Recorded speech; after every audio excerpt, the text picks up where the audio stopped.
My brothers and sisters, let me tell you something powerful today. There comes a moment in your life when God looks at you, not for who you pretend to be, not for who the world says you are, but for who you truly are in Him.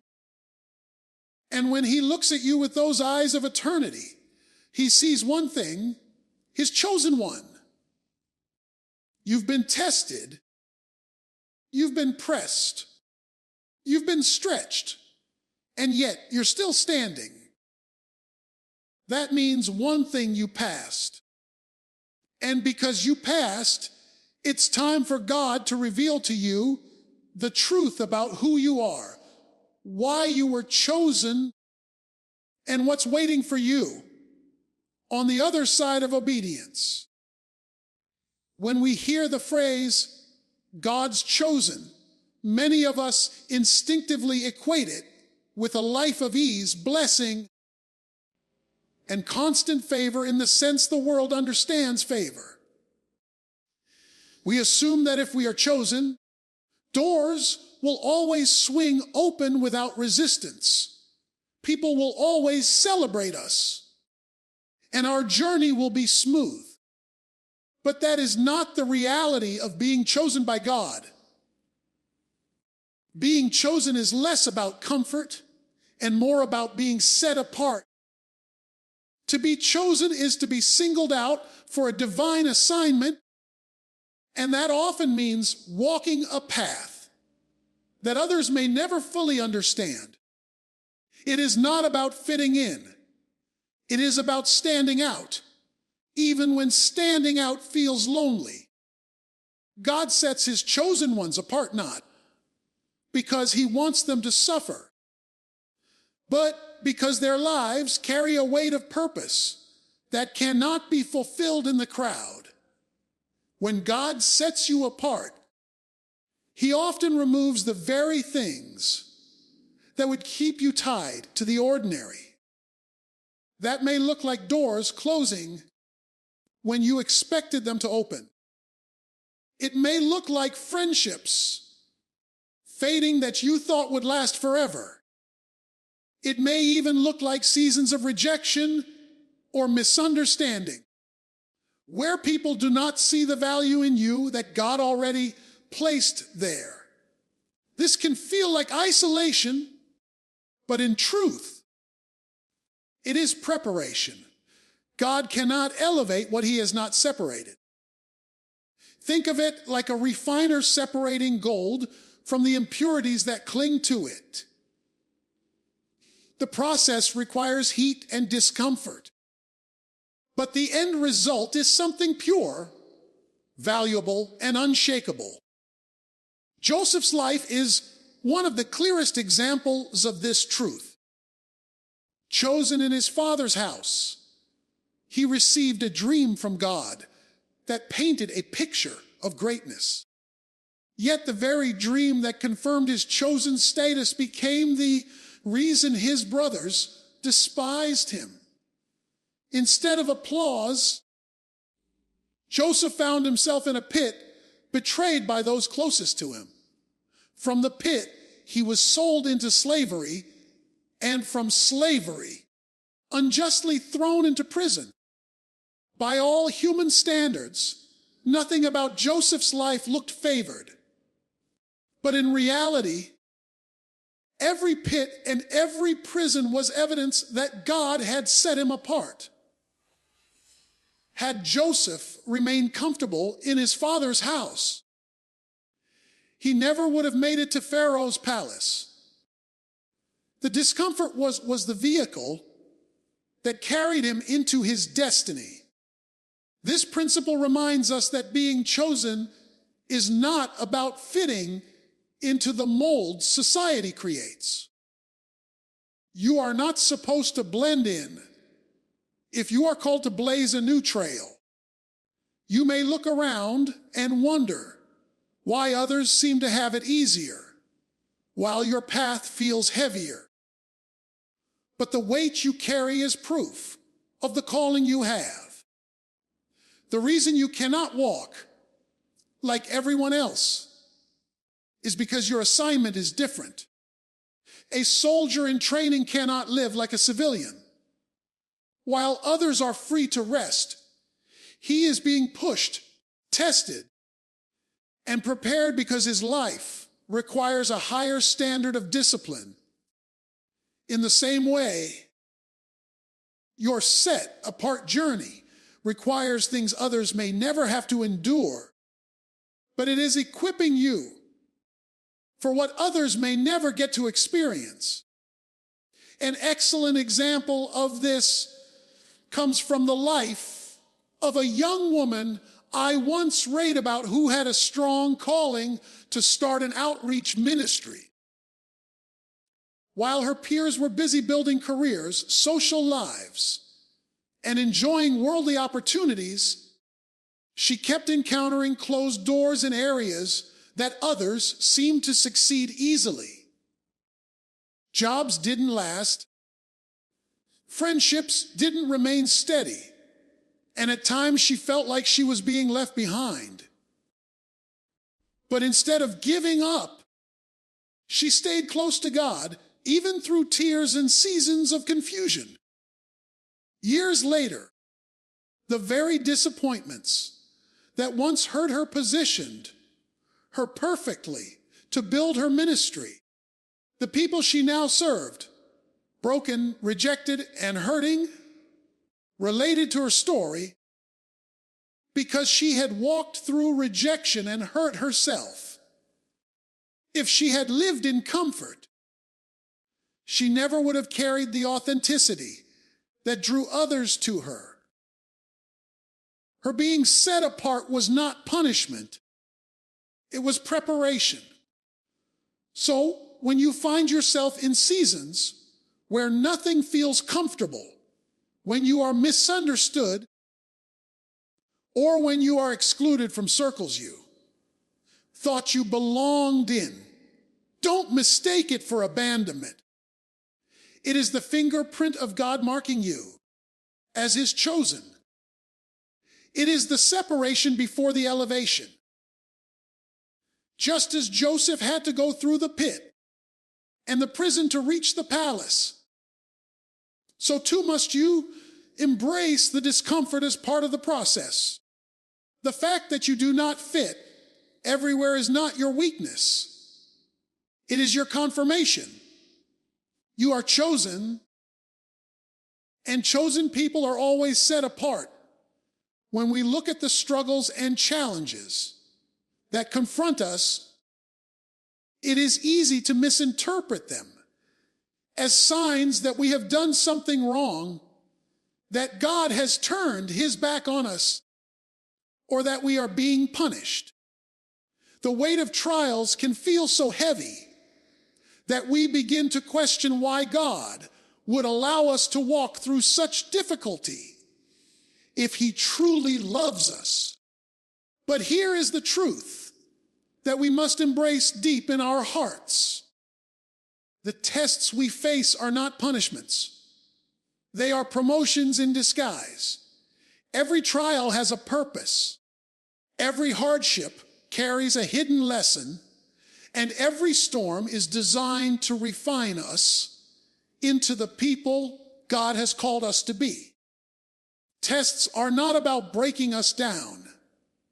They are about building us up and preparing us for the destiny that lies ahead. Gold is never destroyed by fire. Instead, fire reveals its purity. When gold goes through the furnace, the flames do not diminish its value. They expose and remove the impurities that cling to it, leaving behind something more radiant and precious than before. In the same way, the trials in our lives do not strip us of our worth. They reveal and refine what God has already placed within us. The fire is not there to destroy you. It is there to reveal you. What you thought was meant to harm you is often the very thing God uses to elevate you. Think about it this way. If a teacher gives a student a test, it is not to punish the student, but to measure their growth, to confirm their readiness for the next level. Without tests, there is no promotion. A test in the classroom proves that the student has learned, absorbed, and matured enough to move forward. Spiritually, life's trials are God's way of preparing us for the next season of calling. Without the test, you cannot hold the promotion, because the promotion requires character, endurance, and faith that only the test can produce. We can see this truth in the life of Job. Here was a man who had everything: wealth, health, and family blessings. Then, in a whirlwind of tragedy, he lost nearly all of it. To many, it looked like punishment, as if Job must have done something terrible to deserve such pain. Even his friends thought so. But God was not punishing Job. He was proving him. Job's endurance through suffering became the stage upon which God revealed his glory. And what was the outcome? Job came out not diminished but promoted. His faith had been refined. His understanding of God had deepened, and God restored to him double what he had lost. The test was not meant to end Job's story. It was meant to reveal the strength of his faith and to promote him into a greater blessing. A modern example makes this point even clearer. There was a young man who dreamed of starting his own business. He worked tirelessly, saved every penny, and finally launched his company. But within a year, the business collapsed. He lost his savings, his confidence, and even some relationships that could not withstand the stress of failure. At first, he thought God had abandoned him, or that this loss was a punishment. But over time, he began to realize that through the experience, he had learned resilience, management skills, and a deeper reliance on God rather than his own strength. Years later, when he launched a new business, it flourished beyond anything he could have imagined. That initial failure, though painful, was not punishment, it was a test. And because he endured it, it became the very promotion that equipped him to handle greater success without crumbling under its weight. In your own life, every closed door is not rejection. It is redirection. Every heartbreak is not the end of love. It is preparation for a deeper, truer love. Every setback is not the destruction of your destiny. It is the setup for a greater breakthrough. The tests are not to shame you, they are to shape you. They are not to punish you, they are to prepare you. And heaven records every moment you choose to stand, every moment you refuse to give up, every moment you lift your eyes toward God, even when your heart is heavy. So instead of asking, why is this happening to me? Begin asking, what is this preparing me for? That shift in perspective changes everything. Suddenly, the fire is not something to fear, but something to embrace, because you know it is refining you for promotion. Just as a teacher would never give a test unless a new level was within reach, God will not allow you to be tested unless He is preparing to elevate you. If you are in the middle of a storm, rejoice. It is the clearest sign that something greater is on the other side. And when you emerge from it stronger and more faithful, you will see that the test was never a punishment at all. It was God's way of preparing you to shine. When we think about the idea of God revealing his secrets, it is important to understand that divine revelation is not handed out carelessly or without reason. God's secrets are treasures, and like any treasure, they are only entrusted to those who have proven they can handle them with faith, integrity, and obedience. Imagine a teacher who has a library of advanced knowledge. That teacher will not hand calculus problems to a child still struggling with addition, not because the child is unloved, but because they are not yet ready to carry the responsibility that comes with deeper understanding. In the same way, God withholds certain truths, strategies, and revelations until our hearts, through trials and faithfulness, have been shaped to handle them wisely. Scripture makes this principle clear. In the story of Abraham, God declared, "Shall I hide from Abraham what I am about to do?" The reason God could share his plans for Sodom and Gomorrah with Abraham was not random.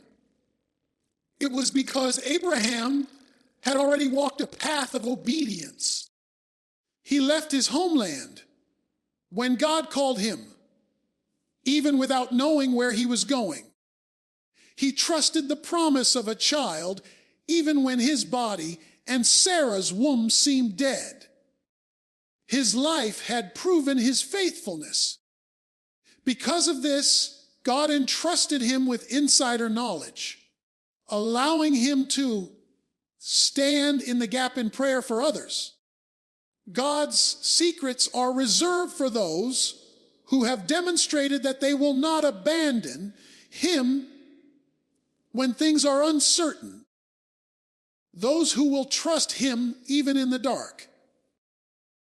When you have been proven in the valley, when you still pray even after the loss, when you still worship even when nothing makes sense, when you still obey, even when the road is lonely, that's when God begins to open up the hidden things of heaven. He begins to show you not just the what of your life, but the why behind it.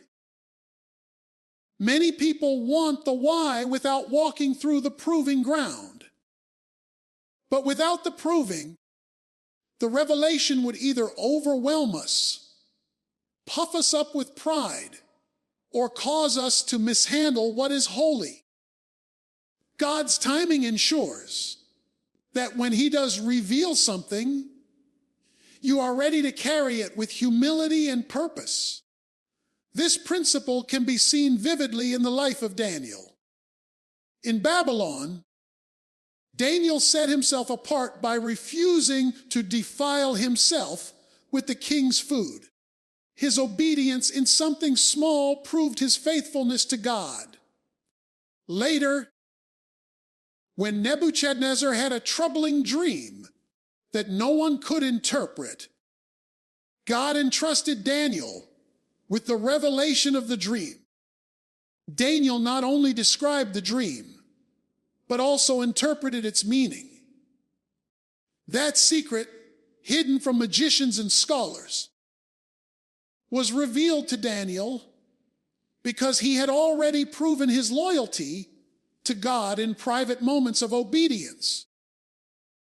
God knew Daniel could be trusted with divine knowledge because Daniel had already shown his devotion in smaller, unseen decisions. A modern example brings this even closer to home.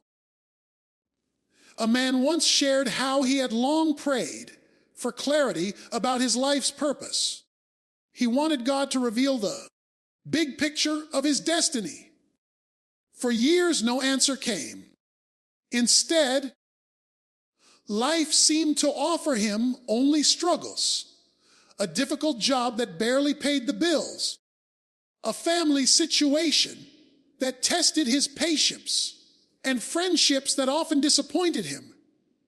In those seasons, he kept seeking God, not with perfect strength, but with a consistent heart.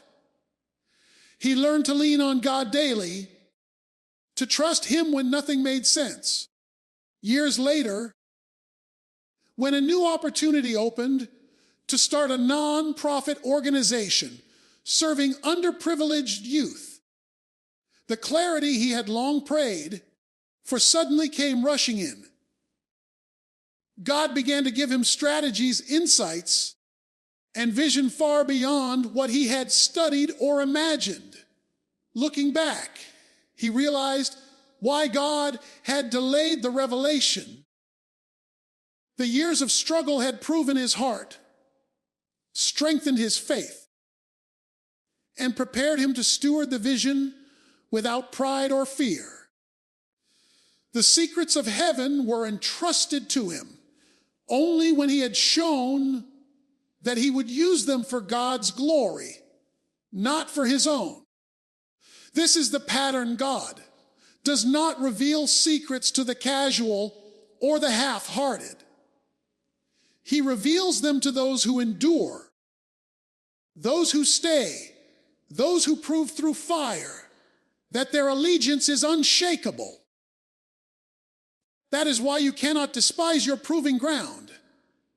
It may feel like God is silent, but in reality, He is shaping you for the moment when He will speak. The silence is not rejection. It is preparation. And when the moment comes, you will look back and see why He waited. You will see that the depth of what He revealed could only be carried by the version of you that was shaped in the fire of obedience. So if you find yourself longing for answers, longing for clarity, longing for God to tell you everything, do not grow weary in the waiting. Every act of obedience, every moment of faith in the dark, every tear you cry while still trusting God is building the case that you can be trusted. And when the time is right, when your heart has been proven, He will whisper to you the very secrets of heaven that others cannot hear. That is the reward of faithfulness. That is the privilege of being proven. One of the greatest lies the enemy whispers is that your struggles define you. He wants you to believe that your scars are marks of shame, that your mistakes disqualify you, and that the weight of your past permanently limits your future.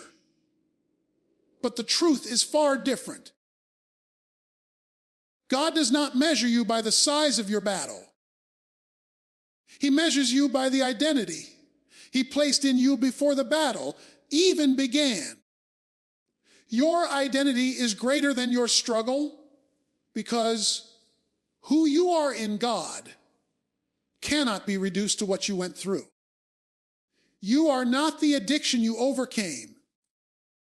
You are not the heartbreak you endured. You are not the failure that haunts your memory. You are God's chosen child, and that identity outranks every trial, every scar, and every setback. When you belong to God, your scars stop being symbols of defeat and instead become credentials of survival. Think of the resurrected Christ. When He appeared to His disciples, He still bore the scars in His hands and side. The scars did not mean He was still in pain. They meant He had conquered the cross. The scars testified not to weakness, but to victory. In the same way, Your scars prove that you endured and overcame by God's grace. The very things the enemy thought would destroy you are now the very things that qualify you to testify to God's faithfulness. Your scars do not disqualify you. They are evidence that you are still standing, still chosen, and still walking in purpose. The enemy wants you to equate your identity with your struggle, because if he can convince you that your life is nothing more than your pain, then he can keep you trapped in shame. But God says your identity is established in him, not in your circumstances. Long before your struggles began, God called you his. Long before the enemy attacked you, God marked you as chosen. That identity is unshakable. It means you have divine authority to rise above the lies of the enemy, divine access to God's promises, and divine purpose that no trial can erase. The cross of Jesus Christ sealed that identity forever. You are a child of victory, not a prisoner of defeat. An excellent example of this can be seen in the life of a man who struggled with a destructive lifestyle for years. He battled addiction, making choices that hurt himself and his family. For a long time, he believed he was nothing more than his mistakes. Every time he tried to rebuild, shame would whisper, "You'll never be more than this. Your past defines you." But one day, he encountered God in a deeply personal way. Through prayer and the support of a faith community, he began to realize that his addiction was not his identity. His true identity was as a beloved child of God.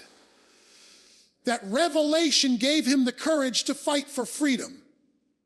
Over time, he overcame the addiction, but he still carried the scars of his past.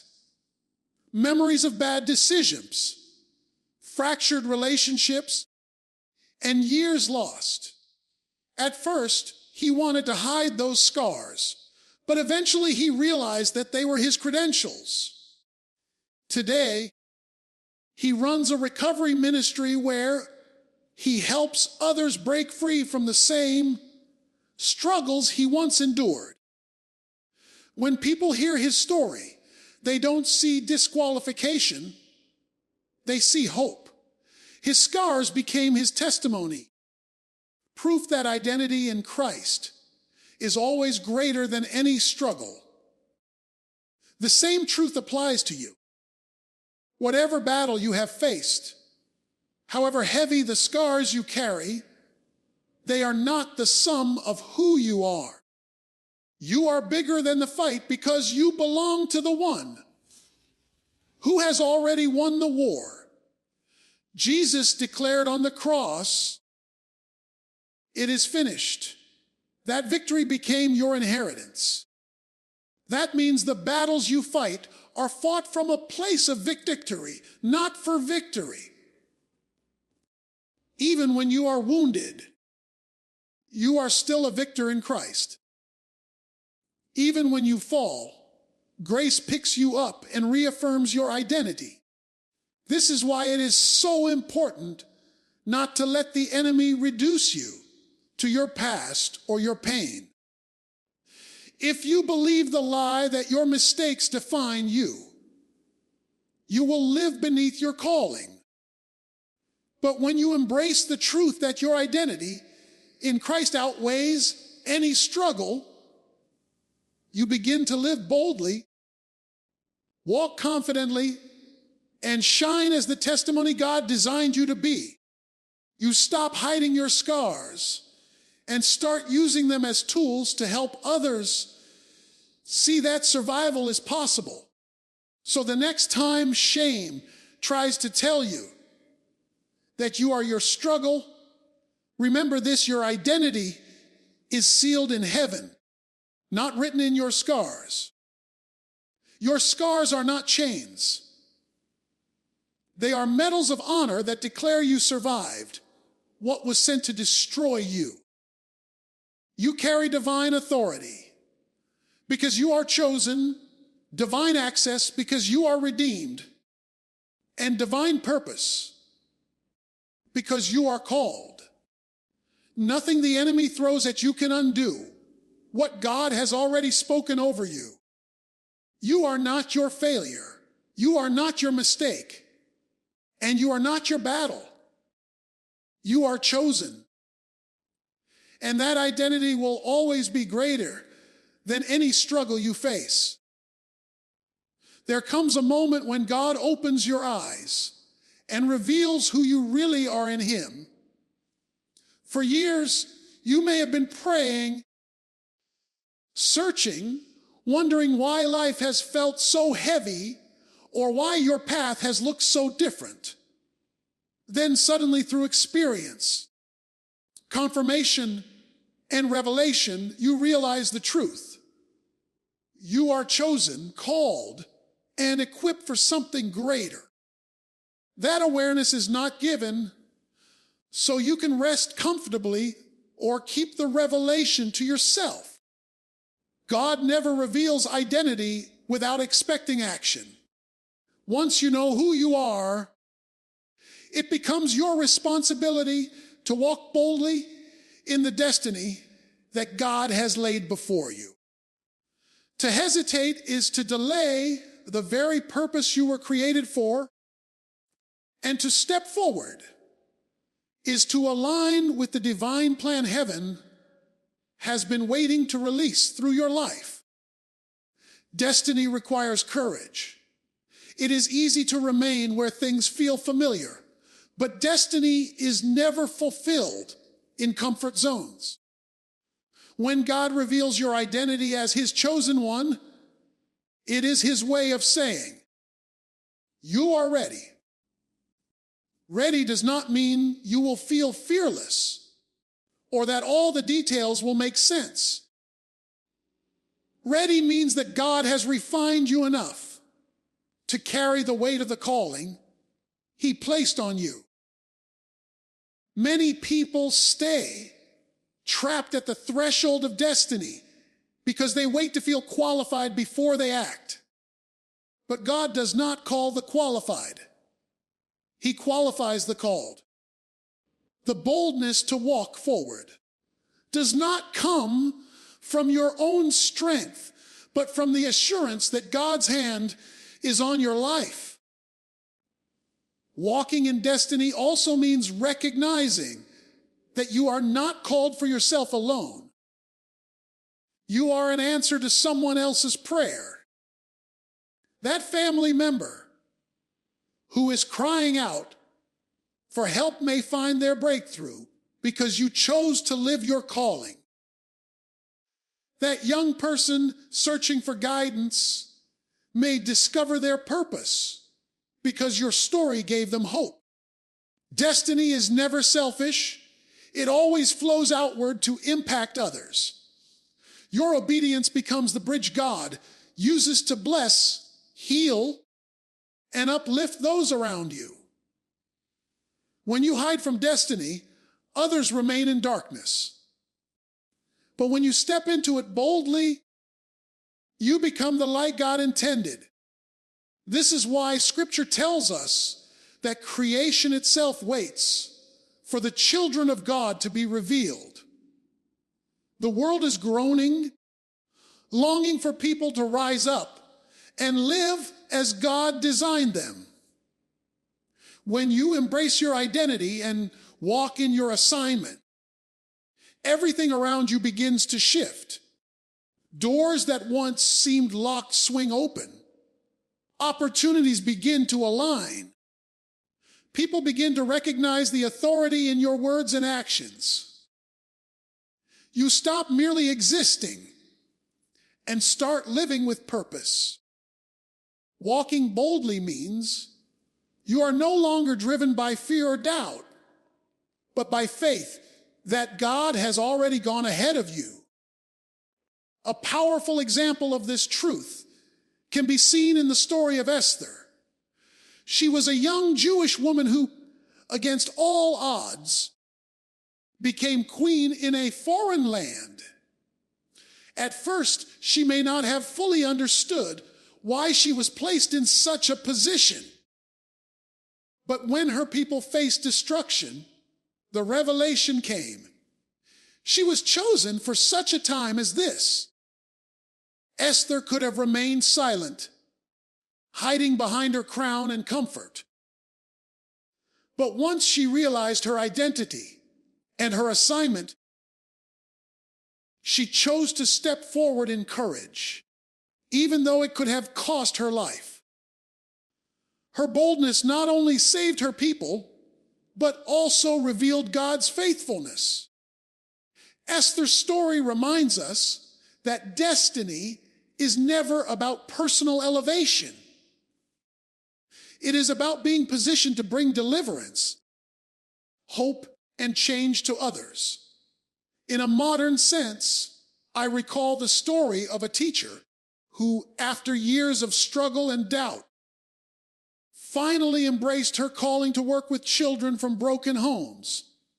For a long time, she hesitated, feeling unqualified and insignificant.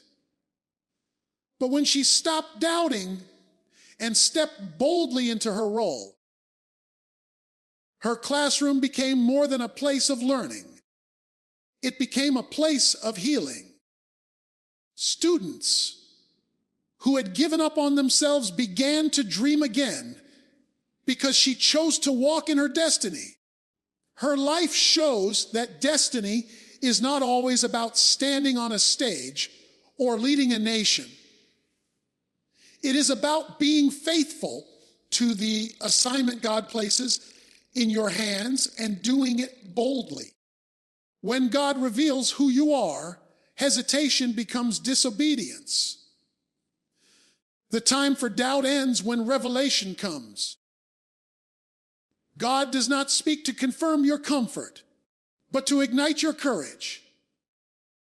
Boldness does not mean you will not feel fear, but it does mean you refuse to let fear make your decisions. It means you step forward, even with trembling hands, trusting that God will strengthen you along the way. So now that you know, you are chosen, you are called, you are equipped.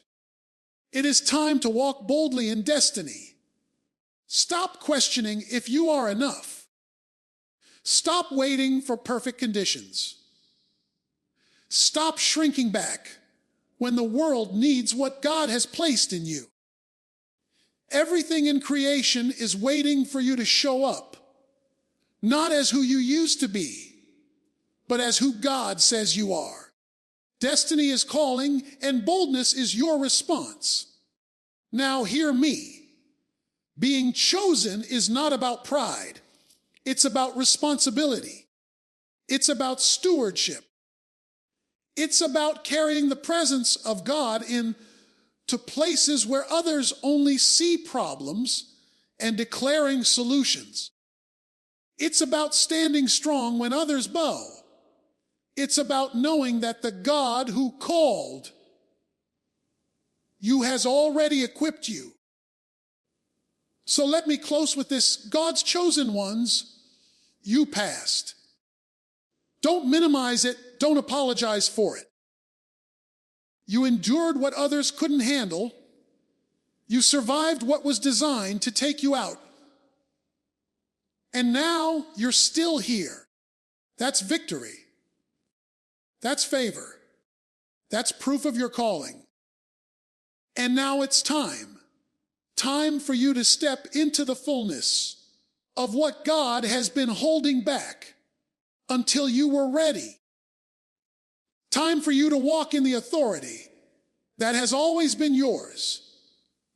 Time for you to embrace the truth that you are chosen, set apart, and destined for greatness. Walk boldly, live courageously, And never forget, the test was only the beginning, but now the revelation is yours. Family, let me tell you something today. No matter what you're facing, no matter what's pressing down on you, there's one thing you cannot forget.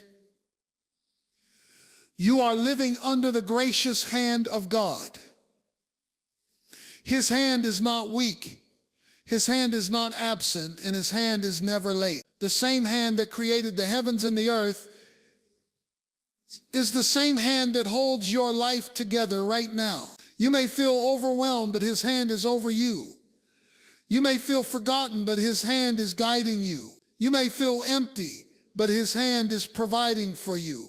When we talk about the protection of God's gracious hand, we are talking about something far greater than human strength, military defense, or even the safety measures we set up for ourselves. The protection of God is supernatural, invisible, and unstoppable. His hand covers his children in ways that we often do not recognize until we look back and realize how many things could have gone wrong, but didn't. His protection is not only about saving us from harm we can see, but also from dangers we may never become aware of. Countless times, God has shielded us from accidents, attacks, setbacks, and traps that the enemy had designed, and yet we walk forward unharmed. It is only by his covering that we stand here today. There are moments in life when we feel like the pressure is too much. When the storms of life beat against us, when enemies seem to surround us, and when the weight of responsibility threatens to break us. In those very moments, God's hand acts like a shield. A shield is not something that removes the battle, but something that covers you while you are in the middle of it. His hand does not always take away the storm, but it makes sure the storm does not destroy you. His hand does not always silence every enemy, but it ensures that their weapons do not prosper. His protection is not always the absence of struggle, but the assurance of survival. Sometimes people think they are standing strong because of their wisdom, their discipline, or their resilience. While those things matter, they are not the reason we make it through the darkest night. The reason we are still standing is that God has been holding us, shielding us, and covering us under his gracious hand. Think of the times you drove late at night and narrowly missed an accident, or the times you were delayed and later realized that delay kept you from danger, or the times you thought a closed door was rejection, but later discovered it saved you from unnecessary pain. Those are not coincidences. Those are the fingerprints of God's protection. An excellent example of this can be seen in the story of Daniel in the lion's den. Daniel was thrown into a pit filled with hungry lions, a situation designed to end his life immediately. By every human standard, he should not have survived. But all night long, God's hand was covering him, shutting the mouths of the lions, keeping him safe in a place of certain death. When the king came the next morning, Daniel was still alive, untouched, unharmed, because God's gracious hand had been his shield. That's the kind of protection God provides. He doesn't always remove the lion's den, but he makes sure the lions cannot touch you. In our modern lives, we may not be facing lions in a literal den, but we face lions in the form of financial struggles, health scares, betrayal, depression, or unexpected crises. Yet when we look back, we see evidence that the lions did not consume us. We are still here, still breathing, still moving forward, because the hand of God was over us. His protection doesn't mean we won't face trials, but it does mean we won't face them alone, and we won't be defeated by them. Every day that we wake up is a reminder that God's hand has shielded us from things seen and unseen. So whenever you feel surrounded or vulnerable, remind yourself of this truth. You are not here because of your own strength. You are here because God's gracious hand has been protecting you all along. When we speak about God's hand providing for us, we are acknowledging that he is the ultimate source of everything we need. Provision is not just about money, food, or material blessings. It is about God stepping into the places where we are empty and filling them with his abundance. His provision is complete. It touches our physical needs, our emotional gaps, our spiritual hunger, and even our relational longings. We often live under the illusion that our jobs, our skills, or our savings are what keep us afloat. While those things are tools, they are not the source. They are simply channels God uses, but his gracious hand is what ensures we never go without what is truly necessary for the season we are in. When the Israelites wandered in the wilderness, they had no farms, no businesses, no established economy, and no visible way to sustain millions of people.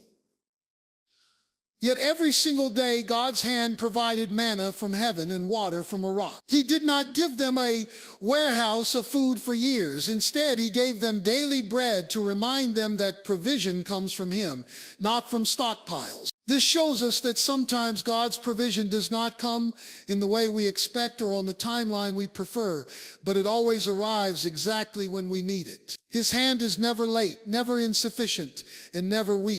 Often our biggest struggle is not lack, but trust. We worry about tomorrow, about how the bills will be paid, how opportunities will come, or how healing will arrive.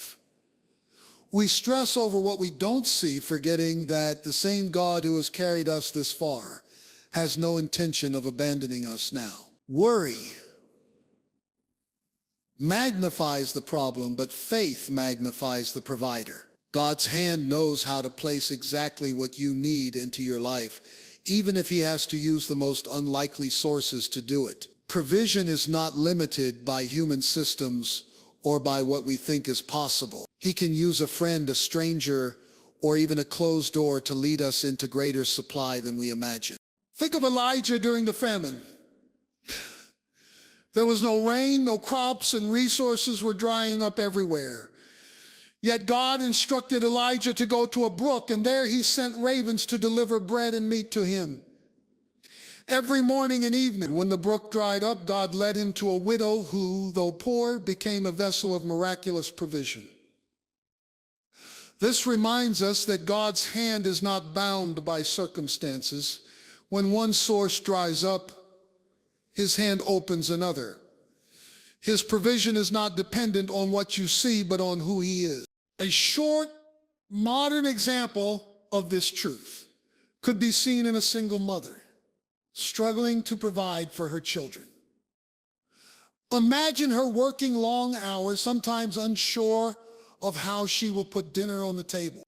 Yet at just the right time, a neighbor drops off groceries, or an unexpected check arrives in the mail, or a promotion opens up at work. She may have felt the weight of her lack, but God's hand made sure her children were fed, her bills were paid, and her household was sustained. These moments remind us that while we may not always understand the process, we can always trust the provider.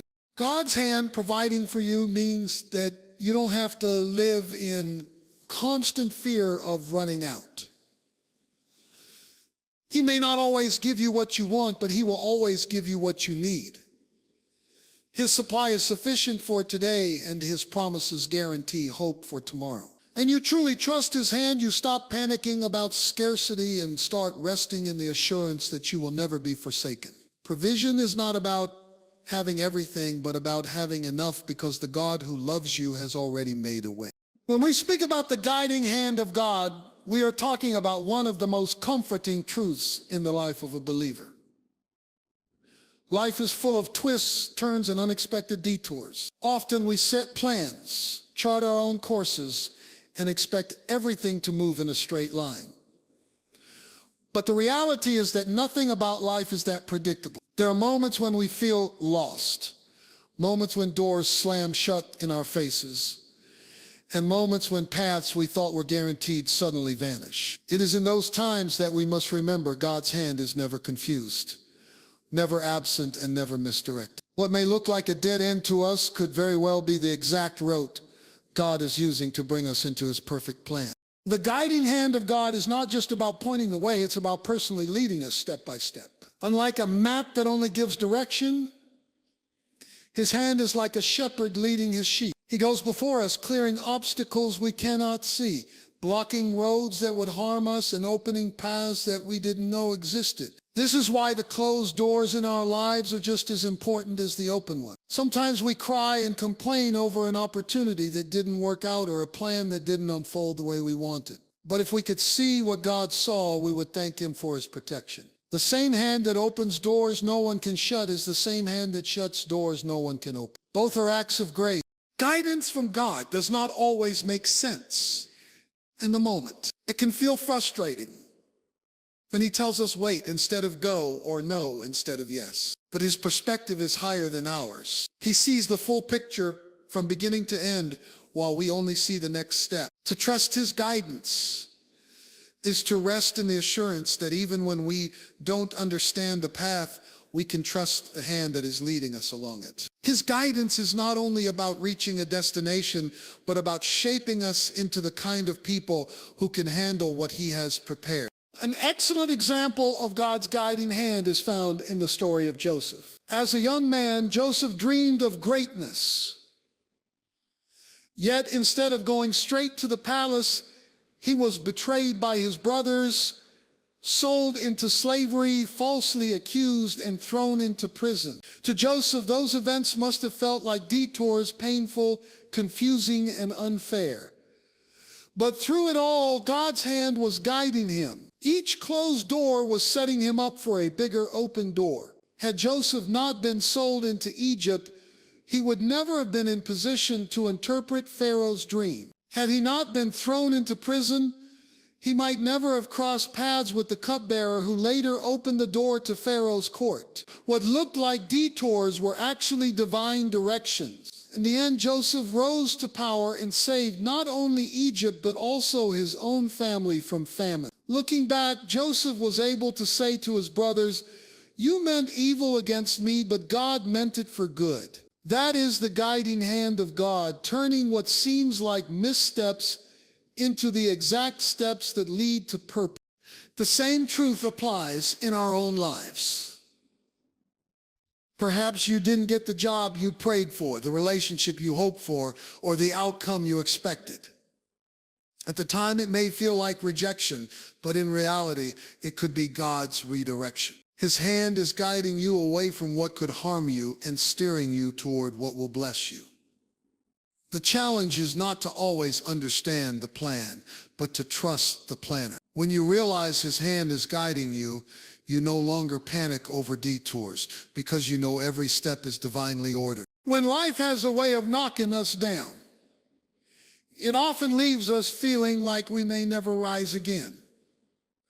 Setbacks, failures, betrayals, illnesses, or disappointments can press us into the ground so heavily that it seems easier to stay there than to fight back. But here's the good news: the gracious hand of God never leaves his children in the dirt. He is the lifter of your head, the one who bends down to meet you at your lowest point and raises you up when you do not have the strength to stand on your own. His hand is not repelled by your weakness, your failures, or your tears. In fact, his strength is made perfect in those very moments when you feel the weakest. The lifting hand of God reminds us that our value is not determined by our mistakes, our losses, or our scars. Sometimes when life knocks us down, shame tries to convince us that we are unworthy of rising again. The enemy whispers that we are too broken, too flawed, or too far gone to be restored. But God's hand reaches into those places where hope has been buried and says, "You may be down, but you are not out. You may be weak, but I am strong. You may feel crushed, but I am the resurrection and the life." His lifting hand restores dignity where shame tried to strip it, gives hope where despair tried to settle, and brings courage where fear tried to dominate. Being lifted by God is not just about standing up physically. It is about being raised spiritually and emotionally. It is about having your heart renewed, your spirit encouraged, and your faith reignited. When his hand lifts you, he doesn't just pull you out of the pit. You come out with greater strength, deeper wisdom, and a stronger testimony. What looked like the end becomes the very beginning of something new because his lifting always carries purpose. Consider the story of Peter when he tried to walk on water. As long as his eyes were on Jesus, he was able to do the impossible. But the moment he looked at the wind and the waves, fear overtook him and he began to sink. He was going under, drowning in his own doubt, when suddenly Jesus reached out his hand and lifted him up. Notice that Jesus didn't let Peter drown in his mistake. He didn't leave him in the water to figure it out himself. He reached down, pulled him up, and set him back on solid ground. That is what God's gracious hand does for us. It meets us in the middle of our failures and lifts us to a place of safety and restoration. In a modern example, think of someone who lost their job unexpectedly. They may have felt crushed, humiliated, and uncertain about the future. For weeks, they struggled, wondering if they would ever find stability again. But in the midst of their despair, they found strength through prayer, encouragement from unexpected people, and eventually an opportunity for a new job, one better than the one they had lost. That was not coincidence. That was God's hand lifting them from the pit of hopelessness into a place of greater blessing. What looked like the end was only the setup for something better. So whenever you find yourself knocked down, do not assume you are meant to stay there. Call on the one whose hand is mighty to save. His lifting does not depend on how strong you are. It depends on how faithful he is, and he has never failed. When his hand lifts you, you rise with new confidence, not in yourself, but in the God who never leaves his children in the dirt. When we speak of God's hand holding us secure, we are talking about one of the greatest assurances of the Christian life. The world we live in is uncertain, unstable, and constantly shifting. Jobs are here today and gone tomorrow. Health can change in a moment. Relationships can rise and fall. And circumstances can swing like a pendulum without warning. Many people spend their lives grasping for something firm to hold on to. Yet everything they cling to eventually proves fragile. But when God holds you in his gracious hand, you are safe, steady, and unshakable. No matter what storms may rage around you, his grip is not weak or inconsistent. It is powerful, unbreakable, and eternal. The security of God's hand means that nothing in creation has the authority to snatch you away from his care. Trials may come, enemies may plot, and even your own fears may whisper otherwise, but his grip does not loosen because of your circumstances. What God has spoken over your life will surely come to pass because his hand not only holds you, it also guards his promises concerning you. Sometimes we imagine that the weight of holding on to God rests on us, like we must cling with all our might in order to remain safe. But the truth is, it's not our weak hands holding him, it is his mighty hand holding us. Even when our grip slips in moments of weakness, his never does. There are times when life feels like an earthquake shaking everything beneath us. Our emotions fluctuate, our faith feels fragile, and we wonder if we'll collapse under the pressure. Yet in the middle of instability, God becomes our anchor. His hand keeps us from drifting into despair, from being swept away by fear, or from being destroyed by the attacks of the enemy. The fact that you are still standing today is proof that his secure hand has kept you when everything else tried to break you. A short but excellent example of this truth can be seen in the life of Job. Job's entire world collapsed. He lost his wealth, his children, his health, and even the support of those closest to him. By human standards, his situation was hopeless, and he had every reason to believe that his life was over. Yet through all of his suffering, Job was still held in the hand of God. Though Satan tried to destroy him, he could not take Job out of God's grip. In the end, Job's life was restored, and he came out stronger and more blessed than before. What this shows us is that being secure in God's hand does not mean we will never experience pain or loss, but it does mean that pain and loss will never have the final word. We can also see this truth in modern life. Imagine a person going through the chaos of losing a business they worked years to build. At first, it feels like their identity, stability, and future had been ripped away. But as days turn into weeks, they begin to see God's provision in unexpected ways. Opportunities open, relationships strengthen, and they discover that their worth and future were never tied to the business. They were always secure in God's plan. That business may have crumbled, but their life remained steady because God's hand held them through it all. This is the kind of security we have in God. It is not based on feelings, circumstances, or even our ability to remain strong. It is based solely on His faithfulness. His hand guarantees that nothing can cancel His purpose for your life. When you know that God is holding you, you don't have to fear tomorrow, because the one who holds you also holds the future. You don't have to live in anxiety because you are anchored in the unshakable hand of a gracious God. And that is the strongest security you will ever need. So today, stop focusing on the storm and start focusing on the hand that calms it. Stop worrying about who left you and start rejoicing in the one who holds you. His gracious hand is on your life, and that means goodness is on your path, favor is in your future, and victory is already yours. Don't let fear talk louder than faith. Don't let the enemy tell you God has forgotten you. Look at your life and declare with confidence, I am covered, I am kept, I am carried by God's gracious hand.